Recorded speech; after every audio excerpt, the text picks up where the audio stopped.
बहुत समय पहले एक गांव के पास खड़ा था एक विशाल टूटा फूटा महल।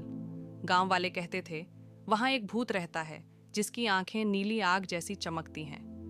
कोई भी उस महल के पास जाने की हिम्मत नहीं करता था। एक रात 3 शक्तिशाली जादूगर गांव में आए। उन्होंने सुना कि महल में छुपा है अनंत शक्ति का रत्न, लेकिन उसे पाने के लिए उन्हें पहले उस भूत से लड़ना होगा। उन्होंने ठान लिया, हम इस भूत को पकड़ेंगे और उस रत्न को हासिल करेंगे। जैसे ही जादूगर महल में दाखिल हुए, दीवारें हिलने लगीं। अचानक अंधेरे से एक भूत निकला, लंबा सफेद वस्त्र में, और उसकी आंखों से निकल रही थी नीली रोशनी। भूत ने गरजते हुए कहा, यह जगह मेरी है, लौट जाओ वरना पछताओगे। जादूगर पीछे नहीं हटे। उन्होंने अपने जादुई डंडों से बिजली और आग निकाली। महल के अंदर रोशनी और अंधेरे की टक्कर से पूरा आसमान कांप उठा। भूत ने अपने हाथ उठाए और चारों ओर धुंध फैला दी, जिससे जादूगरों का जादू कमजोर होने लगा। लड़ाई के बीच भूत चिल्लाया, तुम सोचते हो मैं साधारण आत्मा हूँ?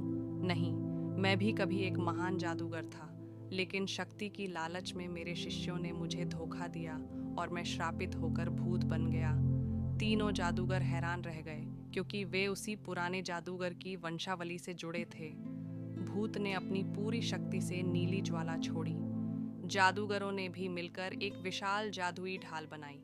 जादू और आत्मा की ताकत टकराई और महल हिलने लगा। आखिरकार जादूगरों ने भूत से कहा, हम तुम्हें हराना नहीं चाहते, हम तुम्हें मुक्त करना चाहते हैं। ये सुनते ही भूत की आंखों से आंसू बह निकले। उसका श्राप टूट गया और वह चमकदार रोशनी में बदलकर मुक्त हो गया।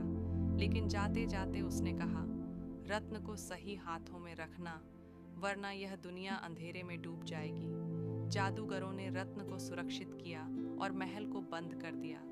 गांव वालों ने चैन की सांस ले। अब वह महल डरावना नहीं, बल्कि रहस्यमयी इतिहास बन गया।